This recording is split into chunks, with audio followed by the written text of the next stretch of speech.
Does free speech apply to terrorist propaganda? I mean, if you ask The Guardian, or if you ask many in the West today who are saying that Israel is, it's a dark day for the media in Israel, and again, free speech is being violated.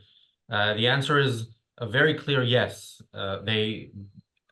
Israel closed Al Jazeera, officially banned it after talking about it since October 7th. I'm sure there was talk of it before. Al Jazeera, of course, I think we are unlike other media outlets on this commentary channel. When we refer to them, we will remind what Al Jazeera is. It is a propaganda network owned and run by the Qatari dictatorship, the same dictatorship that is the number one funder of Islamic terrorism per capita in the world. It is the dictatorship where Hamas's leadership currently resides, and yeah, and has a history of just nothing but promoting the anti-Israel, anti-Western agenda. Israel decided that because it's a time of war, it will temporarily ban Al Jazeera from broadcasting in Israel. It's kind of a not very restrictive ban. They're still available in some ways. There was somebody today who, an Israeli, referred to by the media outlet where I read the story as a peace activist, was interviewed by Al Jazeera from Israel via Zoom. So, it's not the type of ban you would have in Qatar over, let's say, if the Ayn Rand Center UK had a news channel. I can imagine what kind of a ban that would be. It's not that. But Israel has acted against the propaganda network of the Qatari government. And we are here to discuss that, why that is, and what does it mean for the future. Welcome to the reality show, day 213 of the war in Israel. Richard, your thoughts on this ban and yeah, recent developments. Yeah, well, it's the irony that strikes me first, because those Islamists are great bastions of support for freedom of expression, aren't they? You're not banned from doing a doodle of the Prophet, aren't you, without being murdered for it. So, and all of a sudden, they're the supposed champions for everybody being able to say what they want wherever they want. I think I've heard criticism of this as it being targeting Arab media. Well, I think the Arabs have already targeted Jewish media, because how much Jewish media is available to Arabs in Qatar? Can they hear the Israeli side of the argument, if you want to put it that way? I don't believe so. And of course, this idea that you should automatically hear the enemy during a time of war, it's as if back in the Second World War, in cinemas, instead of having just pathé news, you'd have also had a subtitled speech from Hitler, so that everybody could see the German side of the opinion just before going for dinner. So yeah, it's nonsense, and of course it's sinister as well. Some of the backlash to this. But it's also long overdue in terms of making sure that this agenda that's being and lies that are being promulgated by Al Jazeera are nipped in the bud whilst at least whilst the operation goes ahead, in order to secure the security of the Israeli people. Yeah, another day, another way for the pro-Hamas brigade to have a go at Israel about anything under the sun, really. It doesn't matter what the subject is. Israel is on the bad side, according to these guys. Of course, we know this is all fake outrage. It's typical crocodile tears that the anti-Westerners in the West and the anti-Westerner in the rest of the world are trying to use it to smear Israel again. I mean, how many of these people were so outraged about the freedom of speech and journalism in Gaza? How many people complain about China taking over Hong Kong? The Apple Daily, for example, is totally gone now. It's no longer a free paper in Hong Kong. Hong Kong is no longer a free country. What about China? Has anybody ever complained that journalism in China is just another mouthpiece of the state? No.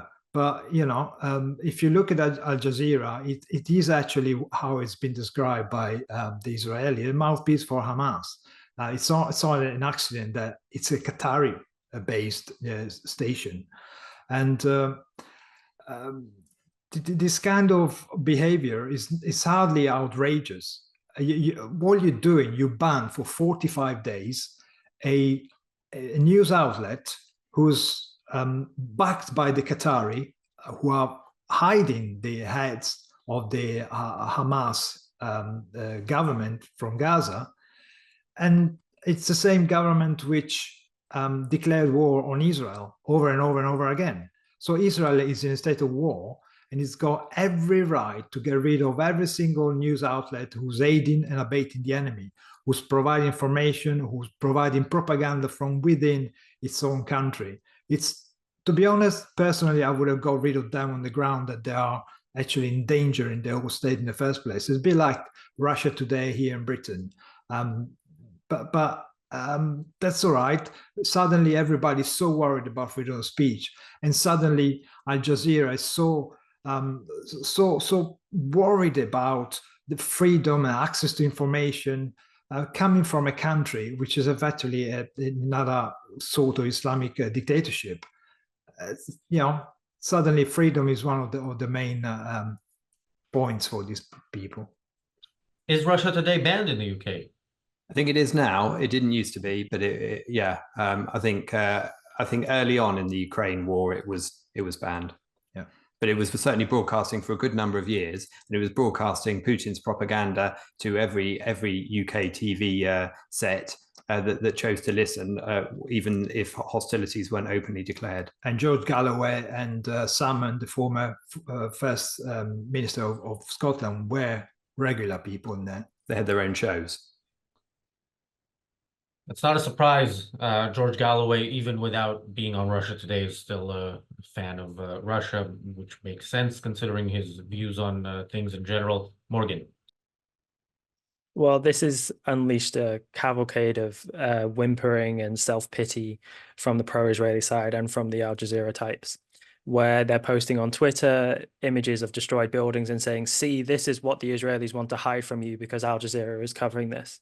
Except that doesn't even stand up for a single minute. There's a number of outlets in Israel which are still completely available, which are critical of the war, because the suggestion is that they want to hide any critical voices from people who are being critical of the war. And yet that doesn't hold up at all. And if you look at the statements which were coming from Netanyahu about why they were doing this, it was because Al Jazeera's journalists were openly inciting against the IDF and working against their interests. And anyone who follows Eitan Fischberger, who we have on the show occasionally, will know all the research he's done into their various journalists, some of their open involvement with Hamas, posting of pictures of them with Yahya Sinwar, like they're meeting a celebrity. So these are people who are either just very nakedly advocating for the people who are killing IDF soldiers, or they are themselves in various ways involved. We did an episode a few months ago about one of them who moonlighted literally, I think, as a soldier for them. So it isn't the case that Israel is shutting down a free press, which is an important value that you want to maintain. And they've had to go through a number of legal hurdles, jumped over hurdles in order to get this. So it isn't just like they can just do it very easily like that against whoever they like. It's important that they've done this. And, the people who are being hysterical about this are doing this to try and make hay from something which is important for the Israelis to have done. It was completely appropriate to draw a comparison for the British to have arrested Lord Haw, if people know about him, who was broadcasting for the Nazis. You can't just allow the foreign propaganda to go on during wartime. And yeah, so it's completely right for the Israelis to have done this. So the Guardian article that reported on this, I'm looking at what they're saying. The most kind of favorable, or let's say fair, paragraph in it, which of course is not that fair at all, says the network, which is funded by Qatar, has been critical of Israel's military operation in Gaza from where it has reported around the clock throughout the 7-month war. So first of all, funded by Qatar is a nice way of putting it. It's not like this is again some private news entity that is that Qatar has invested in because they think they will, see a good return on their investment. It's not even the way Qatar is funding. We talked about this as well, funding universities in the West, which is bad enough, but it's still in the West, and there are still some protections of speech. It's not funded. It's a Qatari government propaganda vehicle. And to put it that way and then say that it has been critical of the war, no, it has been involved in the war, as we mentioned. Some of their so-called journalists were themselves involved in it, but their whole reporting is so one-sided and so not factually true. They report from Jerusalem, and they report it as it says from occupied East Jerusalem, or they refer to the Israeli Defense Forces as IOF, Israeli Occupation Forces. So yeah, it made no sense. Vered says in the chat, ban them forever. I completely agree. I don't think they should have been allowed before October 7th. I don't think this is a matter of during wartime. If Qatar becomes a free country and Al Jazeera becomes privately owned, that's a different story. And even then, it would depend on their involvement with murderers. But at this point, it doesn't matter. I mean, it is a propaganda network.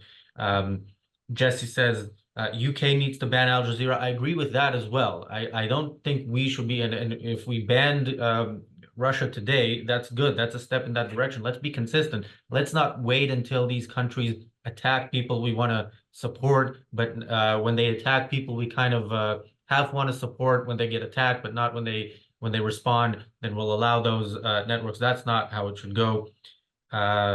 Sadako responds to Jesse's request to ban Al Jazeera, saying we should, though it's a bit of a shame as Dina Takaruri was kind of hot. Maybe I should start watching Al Jazeera, but it is interesting that in Al Jazeera in English, the women are not covered head to toe because they are speaking to a Western audience. Thank you, PC, for the super chat. PC says now pro-Palestine people are at Auschwitz. Sad. Yeah, today is the Holocaust Memorial Day in Israel, and as part of it, there is this annual march, March of Life, or I'm not sure how it's translated usually into English. And it's every year, and today there were anti-Israel protesters that chose, again, when they tell you, well, anti-Zionism isn't anti-Semitism, always look at these examples of why is it specifically that they want to protest in Auschwitz on Holocaust Memorial Day. I think the answer is clear. There's this clip that I want to play. This is from about a week ago. There was a terrorist attack in Jerusalem. It wasn't reported outside of Israel much, but it happens frequently. I think this was a Turkish person who did the terrorist attack. It was a stabbing attack, not a very successful one. And Al Jazeera was on the scene, as they often are, and tried to report, but found it a bit more difficult than usual. I speak one of the two languages you heard there, so I understood the important part. I know for our English speakers or non-Hebrew speakers, hopefully you got what was going on there. She was trying to report. He says repeatedly, we're not going to have propaganda, reporting from here. He walks with her, he blocks the screen. He keeps talking against it. Then she goes and she speaks Hebrew. So she speaks Hebrew to him and says, you're annoying me, or something like that. And then she goes to the police officers and complains about him, and he immediately says, I have the freedom of expression, I'm allowed to do this. And yeah, it's interesting that while she's reporting in favor of a terrorist attack against Israel, she is complaining to Israeli soldiers. I mean, again, these people know how to use Israel's let's say too liberal approach when it comes to such people and such, its actual enemies. Yeah, they know how to use it, luckily. And this is, again, we talked about this in the protest when there's counter protest and it gets violent. Um, if the government doesn't do its job, other people will. This is a more kind of enjoyable thing to watch, I think, than some of the fights. But yeah, I enjoyed that enough to want to broadcast it here for people who speak Hebrew. This is I took this from Abu Ali Express, the Telegram group, which I recommend. Richard. Yeah, and talking of that Telegram group, that's also where all the UNRWA staff were revealed to have all of their pro-Hamas attitudes and membership as well, which of course is what some of the Al Jazeera journalists also have and have proved to have through their social media and through their affiliations in the past, as well as to some extent in the present. I think this argument that Al Jazeera provides the other side of the story is also nonsense. You can see that either from their documentary on October the 7th, which we debunked on this channel. There's an excellent episode on that, which you can check out. But that was a hideous documentary, a hideous distortion of October the 7th, the omissions and deliberate twisting of the truth in that was staggering to behold. I think when you see them filming a destroyed building, for example, in Gaza, they never mention about the fact that Israel issues leaflets and warnings in advance for people to evacuate. They never show how precise it is, for example, and how much of Gaza, whether we agree that it should be or not, is still preserved. Well, you can sometimes see that in the edge of drone footage as they zoom back, but it's certainly not what they wish to show, and it's certainly not what they wish to point out. And in terms of some of the propaganda things, whether it's the so-called flower massacre or the hospital bombing early on, which was turned out not to be, do they backtrack? Do they correct their material to the extent that they should? Do they make it clear that Hamas is at fault here? And of course, when it comes to the Qataris being critical of Israel, are they critical also of Hamas? Because it would seem not. It would seem that the Al Jazeera itself is not critical of Hamas, not critical of the hostage taking of October the 7th in the way that it should have been. And it certainly doesn't make the distinction that we've made, that not only is it Hamas that carried out atrocities on October the 7th, it was also the Palestinian people themselves who partook in it and, of course, celebrated it afterwards, something which is also erased from the journalistic memory as much as it possibly can be. Yeah, to decry the banning of Al Jazeera in Israel as an outrage in terms of reducing the freedom of journalism is totally bogus point. Just, again, don't take my word. Just read anything that Al Jazeera publishes. By the way, Al Jazeera is still available through social media and other channels on the internet. So it's hardly a clamp down from the Israeli government against freedom of press. But as I was saying, just see what they produce. And they display the typical selectivity that propaganda always has done. As Richard said, they close the shots to show the rubble, but don't show that the rest of the place is perfectly standing. And this is also a proof that Israel does surgical striking. If you look at Saddam images and look at the edges of it, you actually see the extent of the precision that the hits have been delivered.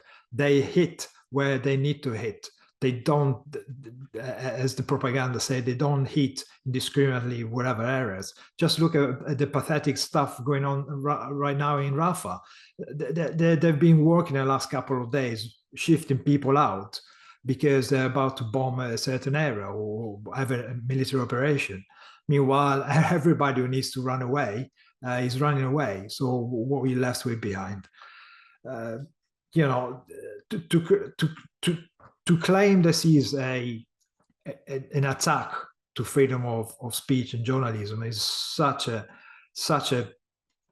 misguided and terrible attempt at trying to cover some piece of propaganda, but it's really feeble. Morgan. Again, the suggestion that it kind of is a clamping down on anyone who's critical of the war. Haaretz is still completely operative in Israel. And if you look at the comments that have been made by Gideon Levy just recently, I mean, talking about the conduct in the war, some of the actions taken by the IDF, there is completely critical press that's allowed in Israel. The suggestion is that Israel is acting like one of the authoritarian states, like Qatar. I said that it just doesn't match up at all. And if you look at the reasons again that Netanyahu's given for this, I think they're quite specific and quite justifiable. And the awful thing about Al Jazeera is the way in which they get treated with a kind of credibility that all of the equivalent kind of media stations like Al Jazeera do not get. So, for example, Russia Today that we mentioned before, or Iran's Press TV, everyone doesn't give them the time of day in terms of credibility. You have to be kind of a kook to really like those stations and to be hosted by them, like your George Galloway, who was on Russia Today, and I think maybe still even has a show on Iran's Press TV. And there are people who I had respect for, who I heard say things early on in the war, like, yeah, everyone should go check out Al Jazeera. They do really high quality, good journalism. And just instantly my regard for them evaporates. So not only is it important because of what Al Jazeera is saying and advocating for in terms of,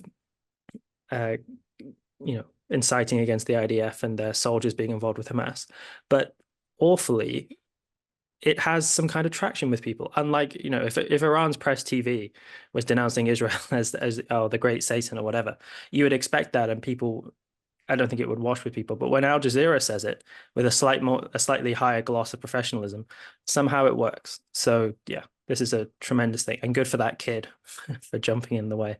And yeah, that reporter is a hypocrite for running to those police officers. Yeah, Al Jazeera knows how to talk to Westerners, and that's what they do. Certainly better than Press TV and better than some in the Middle East. But look, they are helping move things along to a point where what is said on Press TV, what is said on Hamas and Hezbollah's media outlets might work as well. Somebody in the chat said, I've been accused of anti-Semitism by a German pro-Israel Jewish activist because I quoted from an article in Haaretz. When will Netanyahu ban that paper? And yeah, Morgan, you mentioned Haaretz. There is no talk of that. That is not a thing. Haaretz is a private media outlet in Israel, and you can be disgusted by them. You could do what many of us do, which is just not read them unless you need material for your podcast. But yeah, there is a difference here between that and a actual propaganda network of the enemy. Kira said somewhere to me when I was saying that Israel is too liberal with it. Yeah, that was off the top of my head. I was looking for a word and came up with one that unlike Al Jazeera, I'm going to retract that. Akira says Western altruism is a better term for it, Razi. I agree. Yeah, Western altruism is a better term. Should we go to a clip? And if so, which one should it be? We have a clip of the hardcore police raid where the authoritarian government kicked down the door, right? And we can have a good. Yeah, let's see that. Brace yourselves, folks.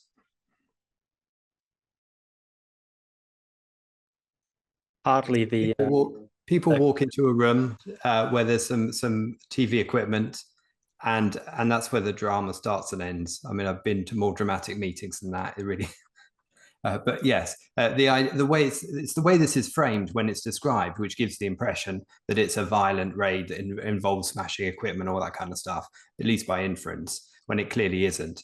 I think one of the things I heard, the Foreign Press Association commented on this, and they described Israel as joining a quote. This is a quote: joining a dubious club of authoritarian governments, unquote, in banning Al Jazeera. Now, would that be the dubious club of authoritarian governments that are well represented on the UN? Would that be the same ones on various committees in the Security Council? Would that include those taking it to court? Would that include those representing women's rights on the UN? or are we just concerned about these authoritarian governments when we can pretend that Israel is one of them? Again, it's another layer of hypocrisy, isn't it? But yeah, you can see the inference behind the ways in which things are presented, and that little footage there gives a brief indication of it. And I'm afraid this again shows how pussyfooting Israel is on these things. They go in, the walls in. First of all, Al-Jazeera operating in Jerusalem, they were operating from the Ambassador Hotel, so it's hardly kicking down the doors of a big headquarter. And then one of the papers reported that journalist equipment was seized and confiscated. They confiscated cell phones, but not those for personal use. You know, it's such a terror repressive regime that if you say it's yours, they leave it on you. Could well have been, you know, have the contact of all Hamas people, but it doesn't matter. You said it's for personal use, so we believe you. And it's like COVID times. As long as you can say I'm exempt, you don't have to worry. But I mean, nobody made the parallel between seizing the equipment from this hotel room used by Al Jazeera and the equipment, the IT equipment that disappeared from UNRWA, all the servers and stuff, when they actually discovered that there was a tunnel with some IT equipment underneath. They found the Hamas in the tunnel, but all the stuff from UNRWA, it was conveniently made to disappear before the IDF got there and could actually see footage from security cameras and all sorts of information that they were probably sharing with Hamas. But you know, Israel is, whatever they do, they're going to be on the wrong side of the argument. It's becoming so laughable. This reminds me of the Iraq War, when Saddam Hussein was about to be knocked off his perch, and his media minister was dubbed Comical Ali. Was literally the day before the Allies went into Baghdad, was saying, we are slaughtering the Allies as we speak. You know, piles of them are dying. It's like, oh, come on. We're still using this kind of rhetoric, are we? Yeah, just quickly, Richard, most of our viewers are not in the UK, so they probably don't know the COVID reference. But yeah, in the UK, when there was a mask mandate, legally, to be exempt from it, you had to declare that you're exempt, and not even declare, you know, with some sort of letter to the government that needs to be approved. You could on the spot say I'm exempt, and that was it. Yeah, I bought this pin from Amazon that said I am medically exempt. And yeah, when people ask me to wear a mask, I would point to it and they would feel really bad about demanding it. So yeah, Morgan. I was just looking at my email. Actually, I just got a newsletter through from Harrods, which was talking a little bit about this. And again, the suggestion is like that Israel is acting like the Saudis and are killing, was it Khashoggi in the Turkish embassy? And just, I mean, looking at that video, there was a couple of similar ones just from those other people holding their phones. And the way it's being described as a raid, it's as if the SWAT police were there, guns in hand, bashed down the door, you know, slap people in handcuffs. And it doesn't match up, guys, at all. And it's more reflective of people's animus against Israel and animus against the war that they're describing it this way. And again, Harrods just there is decrying it as an impingement upon the free press. It completely doesn't match up. By the same token, you know, the UK's it doesn't have a free press because Russia Today is no longer operative. It's all just completely ridiculous. A couple of comments in the chat I want to address. Gil asks, what should be done to prevent anti-Semitic propagandists from entering Israel in the first place? I mean, Israel needs to do a lot of things differently, and then you know, there would be it would matter less what the other side of the propaganda is. So what you would need, first of all, is ultimately, at least, massive cultural change, I think, in Israel, as we would like to see elsewhere, and then bad ideas. You know, I want them out there. I think, you know, people hear them, and that's a good thing. You hear them and you hear how bad they are. When you don't have anything to counter that with, that is, I think, the problem, and that's the problem in Israel as it is elsewhere in the West. The West doesn't have an understanding of why Western values are morally superior, and yeah, going back to Akira's comment, it is Western altruism that is the problem, and you know, anti-Semitic propaganda is one just manifestation of it. Sadako says, would I be right that the Israeli anti-war left probably gained ground during Lebanon? I'm often told that was Israel's Vietnam. So that's a reference to the 1982 war in Lebanon. It wasn't Israel's Vietnam in the sense that it was a just war. It may have been in the sense that they didn't go far enough, and even as far as they went, they didn't, you know, they didn't finish the job. And part of it was, again, America saying, no, you can't kill Arafat, let him go. But no, look, maybe they may have gained ground, but there were claims within Israel that that, you know, it went too far, and of course it didn't go far enough, much like today when it's not going far enough. There was another quote here of Ilan Giorno somewhere that I saw and now I missed. Oh, yeah. Also, Sadako, I don't know this quote, but it sounds good and it sounds like it, you know, something Ilan would say about the United Nations. They're not united, and many of them shouldn't be nations. Yeah, that's good and well put. Next clip.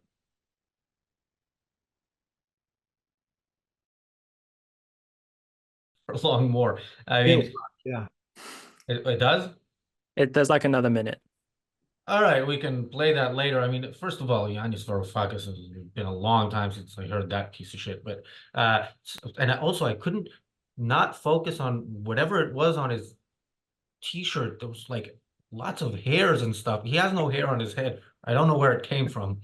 But anyway, nothing can really distract from, you know, his what comes out when he opens his mouth. Yeah, you know, it's when you see these protests and they have these slogans and they use, you know, a few words, and you see some kid being interviewed on television and all she can say is genocide. Yanis Varoufakis is somebody who speaks in full sentences. He's an academic. He's not like some of the academics we've seen on the channel in videos, you know, in the past few weeks. He's intelligent. He's charismatic. He has an audience. He has a following, and he uses that, has always used that for evil. And so it's no surprise that when he sees, you know, masses of savages marching, you know, into Israel to commit the most horrific crimes imaginable, he would immediately side with them. And of course, when he's talking now, he doesn't mention that what he's supporting is a propaganda channel of a government, because his ideal type of government would only have that type of media outlet, would be a dictatorship with propaganda outlet, media outlets, and no opposition voices. And you know, his video sounds like such a channel. He talks out of his ass.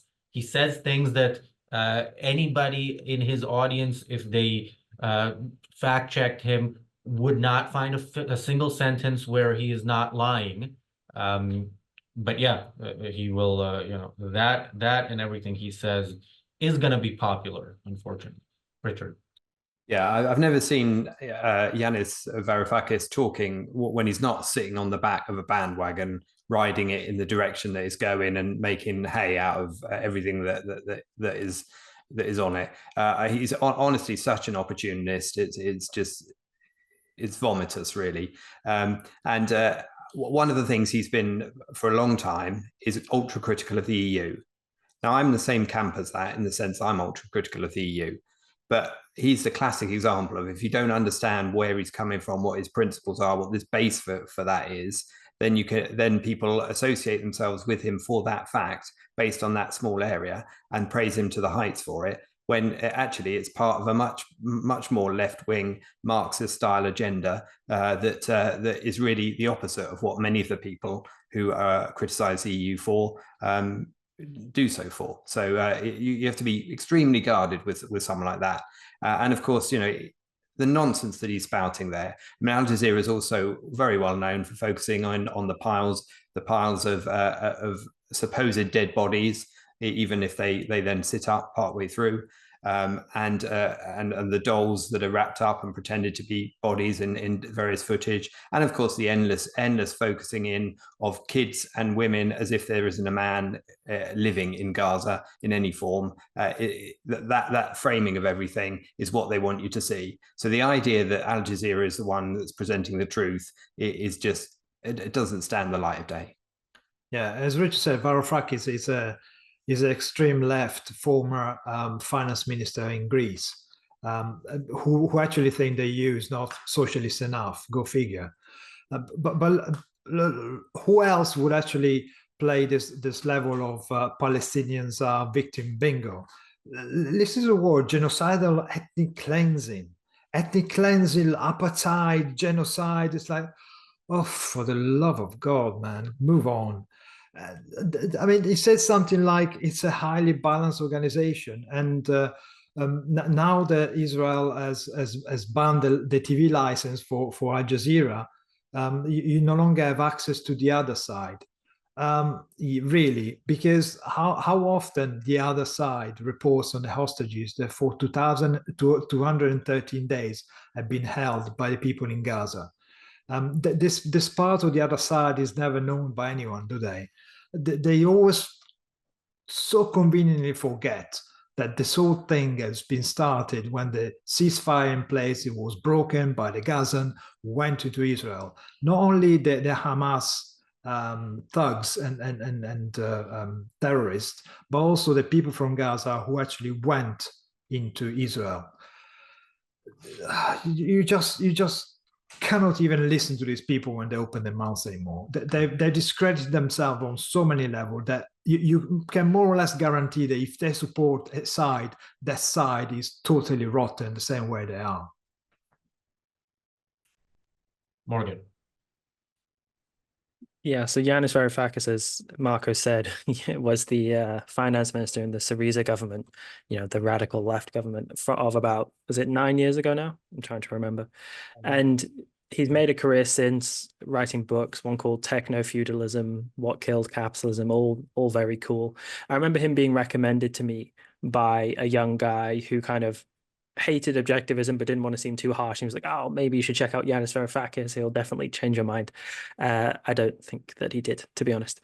And my enduring memory is in 2018, he came here to Edinburgh, to the Edinburgh Literary Festival, where he shared the stage with Jeremy Corbyn and was critical for Jeremy Corbyn for not being radical enough. He urged him to be more ambitious. So that just tells you just a little bit about this guy.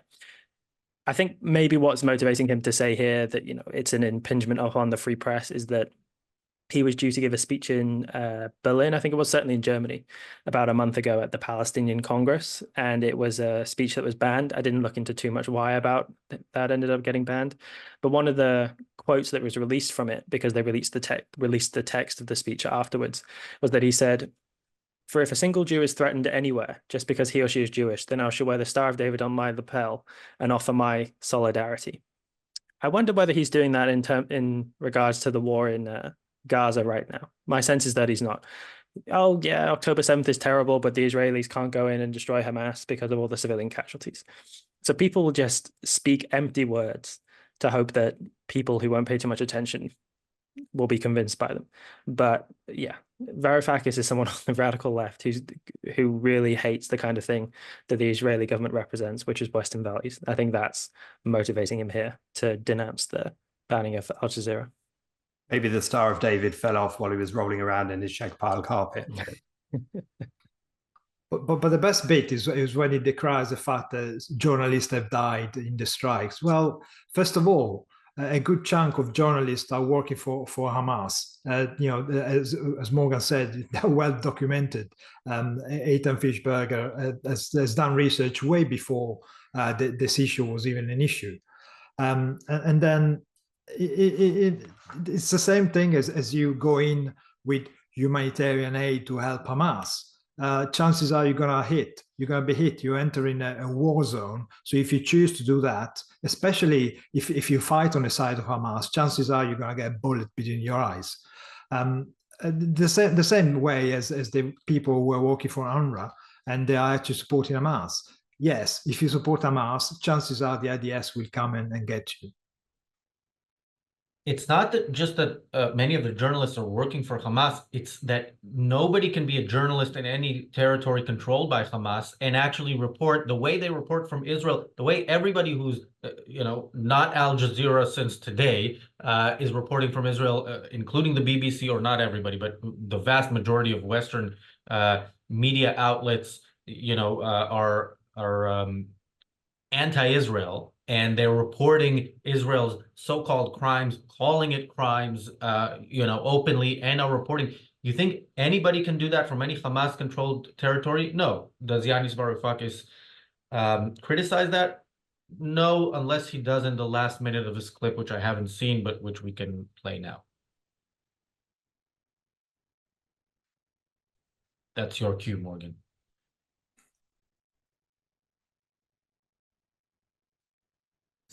Defense of Israel's brutality.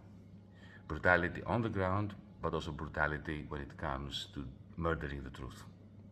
Delivers the West to barbarism, especially the European Union, which is now banning eyewitnesses to the French Senate, which is banning our Palestine Congress in Berlin, which bans any sensible, rational discussion of how to combine, on the one hand, fighting against the scourge of anti-Semitism and fighting against the ethnic cleansing, apartheid policies, genocidal policies of Israel across the land of ancient Palestine, Israel-Palestine.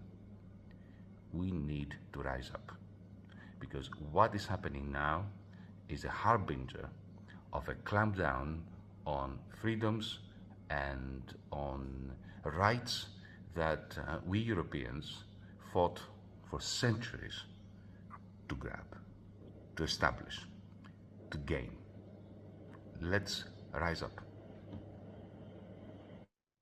You're fucking kidding me. Like, freedoms that we European, again, you're supporting totalitarianism, and you ran on that ticket in your own country, and now you're supporting it. You're literally making this video after a totalitarian regime's propaganda network was banned temporarily from a country during a time of war, while it is siding with and funding the enemy in that war. You are siding with the people of Gaza, where there is no such freedom. There is no opposition. So again, the blame for Yanis Varoufakis is not on it's on him morally. Certainly he's worthy of condemnation, but the blame for him being a thing is on the people who actually listen to him and take him seriously when he says stuff like that. I mean, the level of evasion of these people is just staggering. I mean, he's associating barbarism with Israel. Barbarism is what happened on October the 7th. Was his head up under the sand? Hasn't he seen any of the footage that Hamas themselves took? If you don't believe your friends in Hamas, who are you going to believe? Honestly, to use these kind of terms and pretend, as you said, he's a guy who's standing up for communism, for dictatorship spread across the world, and he's even asking for his misguided, stupid supporters to actually rise up and push you down the cliff, you moron. Oh, God Almighty. We need to rise up. I mean, who is that we if it's not Marxists? Who is he talking to? Who is he talking about? Who is he associating himself with? And what is he claiming it should be against? Jews everywhere? Is that what he's stating? And this, I mean, who's murdering the truth if it's not him himself? All the time you're hearing that the people who are making a claim are the ones guilty of it. That's absolutely the case when they're criticizing Israel for things that Hamas and the Palestinians have been doing ever since October the 7th, if not before. Yeah, I mean, you have to. This is hardly the first example of someone who clothes themselves in the language of liberty and freedom and civilization, whilst then criticizing Israel for fighting against the barbarism coming from Gaza. And as I say, since it's not the first example, people really need to ask themselves, how is it that someone who claims to be of that persuasion, to be a defender of those things, can end up supporting, by default, certainly, but almost explicitly, Hamas, which runs a totalitarian microstate, which immiserates its people and would eradicate and destroy the state of Israel, the only free and constitutionally just society in that region. And it's because these people don't really believe those things. They might have to convince themselves, perhaps, when they get to sleep, that they do. But the political values which they hold are actually inimical to those things. And that's how he ends up coming up with this kind of paradoxical nonsense. Hannah says in the chat, he's just trying to set himself apart from Golden Dawn. I'm not sure being anti-Semitic is the best way to do that, but maybe. Also, I don't remember if I thanked Jonathan. I keep forgetting. Always happens with Jonathan, but thank you, Jonathan, for the super chat. There was something else here I wanted to read, but so we have a comment saying Greek people have a different opinion. Most of them are with Israel. Are you sure? I mean, I know some Greek people who are with Israel, but I don't know. I also know what happens when an Israeli basketball team plays in Greece. The arena is full of PLO flags. It's not a nice sight. And if the Israeli team wins, the officials from the other side claim that they bought the referees. This is an actual thing that happened a couple of weeks ago. So. But yeah, he says, I'm sure. Okay, well that's good. And again, like in other places, we know that many people are with Israel. They're not usually the type that go out, block the roads, shout, and make everybody else miserable so that they'll be listened to. But also, yeah, the governments, unfortunately, of the countries you would want siding with Israel are not doing so. And just generally where anything remotely Jewish, let alone Israeli, happens, and we're gonna see this. We're gonna do an episode about the Eurovision Song Contest and specifically what is going on with Israel's representative there on Thursday when Israel is participating in the second semifinal. The singer there has been told not to leave the hotel. Israelis have been advised not to travel to Malmo, the city in Sweden where it's being held.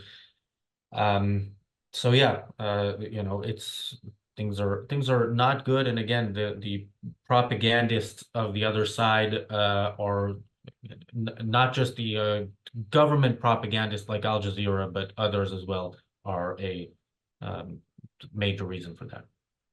So, Raza, can I just make the point that it's true. Most people, most rational, even not necessarily incredibly rational people, are on the side of Israel. They can see where civilization and protectional rights is.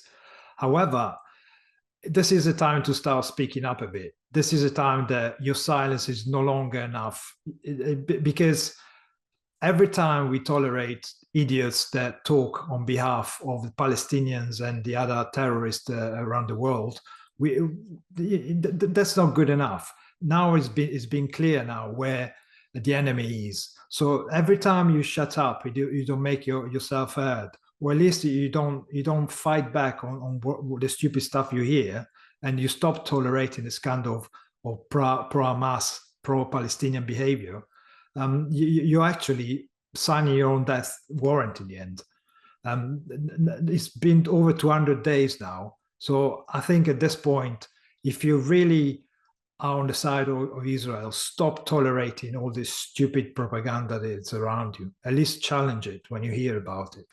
And as Ayn Rand pointed out in one of her articles, that can be as simple as simply saying the words, I disagree, when somebody is taking your silence for agreement with what's being loudly spoken, whether it's on a one-to-one or at a party setting or whatever. You can simply state the fact that you don't agree and leave it at that, or you can express your view if it's appropriate to do so.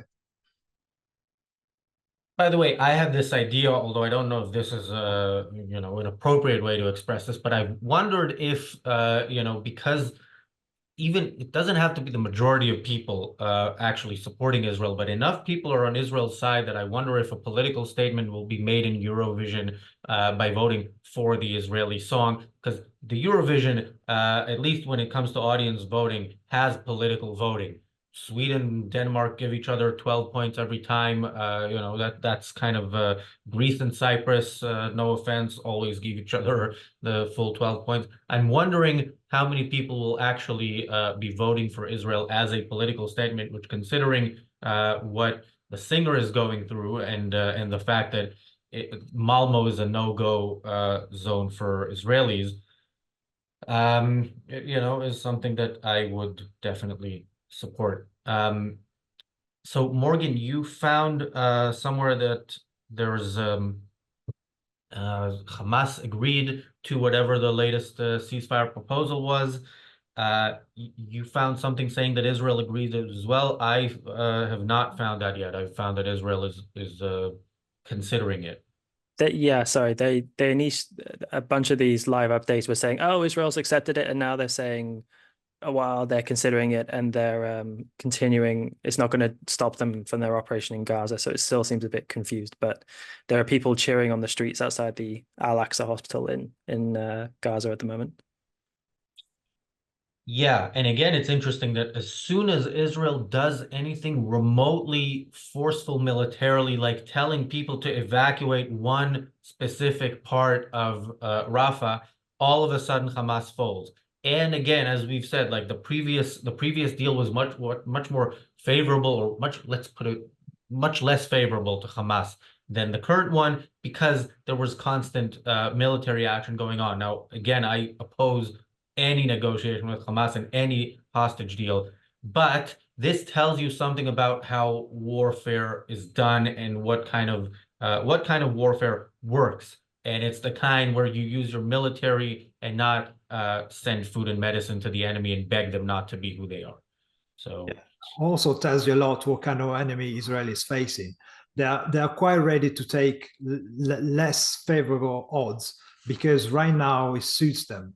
It saves them from having to risk the extinction if Israel really goes into Gaza. And that, to be honest, highlights how wrong Netanyahu was to wait until Ramadan and then delay it until after Ramadan. He should have gone in as soon as he could. No dilly-dallying. Don't care about if religious or whatever festivals going on. Go in, do your job, and get out as soon as you can.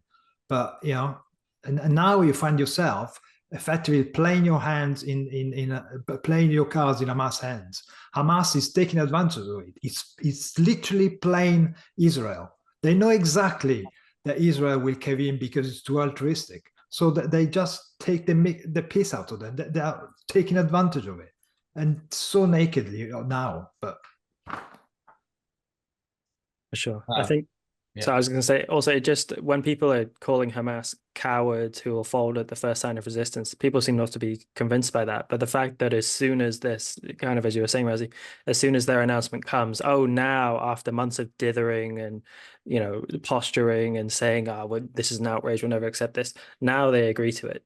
I think the Israelis finally need to get it, that as soon as they really stand up to these guys and really make a show of strength, then they'll fold, because the Israelis are the ones who are the strong here, and Hamas is not.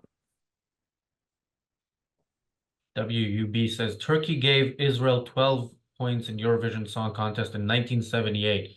Well, I wouldn't expect that this year. I think 1978 did Israel win, or it definitely won in 77. But I think it may have won 2 years in a row. I'm not sure about that. Anyway, that's an interesting anecdote, which we can talk more about on Thursday.